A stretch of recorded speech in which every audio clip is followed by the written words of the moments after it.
Hey everyone! Let's dive right into this explainer, where we're going to break down the absolutely incredible adventure of Hajj. We're going to make it super simple and honestly really fun to understand. So whether you're a parent wanting to share this beautiful tradition with your kids, or you just want a clear step-by-step breakdown of this massive global event for yourself, you are definitely in the right place.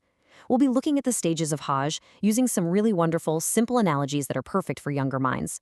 All right, grab your virtual backpacks because we are about to go on a spectacular journey. So think about this for a second. What is the greatest, most sacred adventure a Muslim can go on in their entire lifetime?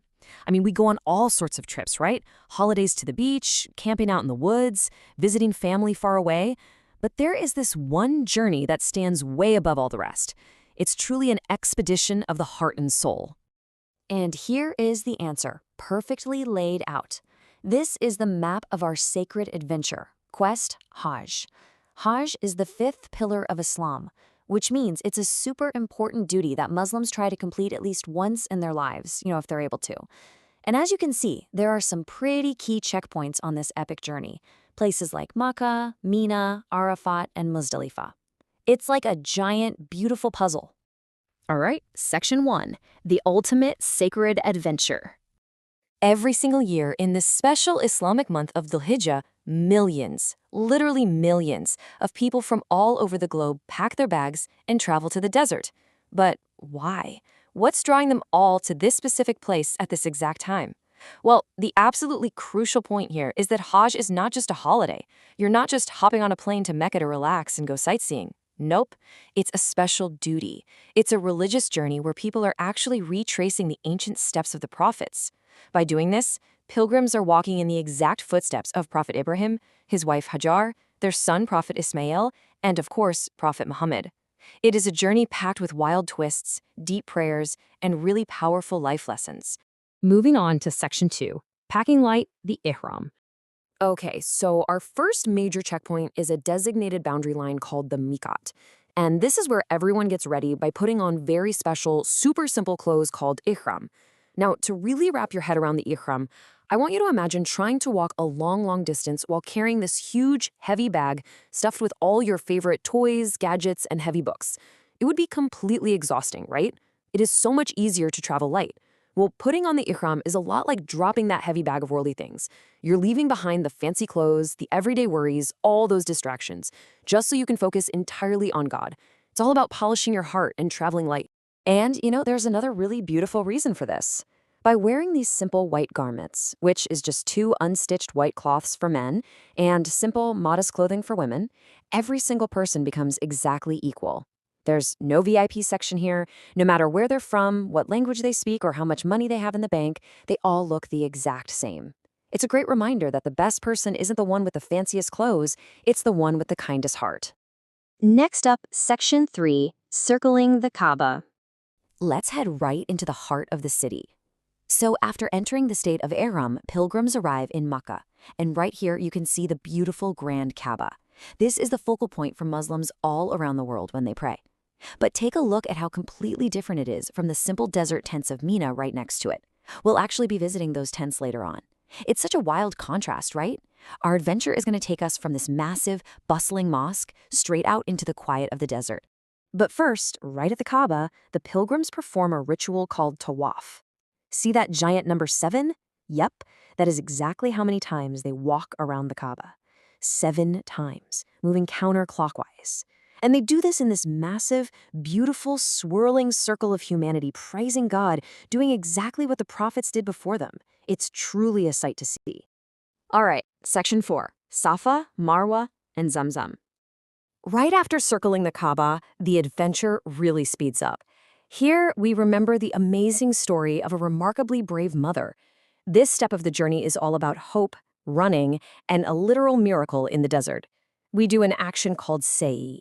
Pilgrims walk and actually run between two small hills called Safa and Marwa. And they do this, you guessed it, 7 times. Why? Well, they do it to remember baby Ismail's mother, Hajar.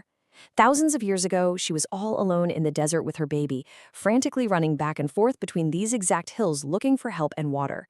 And just when things looked absolutely impossible, boom, a miraculous spring of water gushed right out of the dry ground. That spring is called Zamzam. And the coolest part? After running the hills, pilgrims today actually get to drink that very same sweet Zamzam water.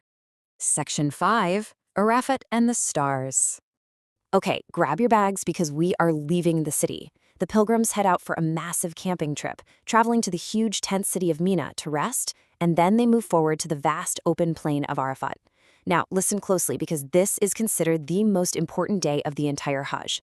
To understand why Arafat is such a big deal, think about this. If you go outside and dip your hands in thick, gooey mud, they get totally filthy, right?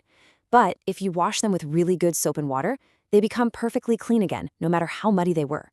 In the exact same way, standing at Arafat and praying from the bottom of your heart is like washing your soul with soap. The pilgrims ask for forgiveness, and it literally washes away their bad deeds, leaving their hearts shining and completely clean. So after spending that intense day making deep, meaningful prayers at Arafat, the sun sets. Then, the pilgrims travel to a nearby open area called Muzdalifah. I really want you to imagine this for a second. Imagine how incredibly peaceful it is to sleep outside on the ground, right under the beautiful night sky, surrounded by millions of other people who are also looking up at those exact same stars. It's breathtaking. And while they're here, they have a very special job to do. They have to collect tiny pebbles for the next day's challenge. Which brings us to Section 6, Pebbles, Sacrifice, and Eid. When the sun comes up, we enter the final, action-packed stage of our Hajj adventure. The pilgrims travel back to Mina, and now they are ready to use those pebbles they collected under the stars. Using those tiny pebbles, pilgrims throw stones at 3 large walls known as the Jamarat. Now, why do they do this? Well, it's a symbolic action. They're remembering the time Prophet Ibrahim was commanded by God to do something really difficult, and Shaitan, the devil, tried to whisper in his ear and stop him 3 different times. Prophet Ibrahim threw stones to chase him away. So when pilgrims throw these pebbles today, it's exactly like skipping rocks across a pond to cast away our own bad habits. With every single pebble thrown, they're saying a big, loud no to bad choices and negative temptations. This climactic part of the journey is packed with rapid-fire steps. After pelting the pillars, they arrange for a special sacrifice of an animal, like a sheep or a goat, to honor Prophet Ibrahim's dedication.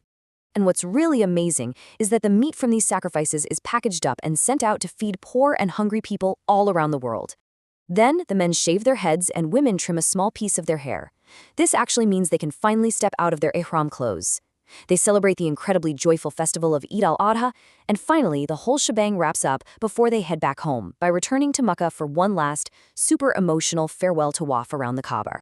Looking at this awesome summary of the rituals, we can really see the full scope of what these pilgrims have accomplished. I mean, from putting on the ihram, to the tawaf, the sa'i, camping in Mina, praying at Arafat, sleeping under the stars at Muzdalifah, throwing the pebbles at the Jamarat, making the sacrifice, and trimming their hair. Wow, they have completed an absolutely incredible, physically demanding journey of worship, joy, and total submission to God. So, as we wrap up this explainer, I really want to leave you with this final thought. Even if you, or maybe your kids, are too young to go on Hajj right now, the lessons of Hajj are for every single day. Maybe it's by doing a secret good deed that no one else knows about, sharing something you love, or simply saying sorry when you make a mistake, just to keep your heart shining clean. The adventure of being a good person starts right where you are. So, how will you start packing your own light bag today?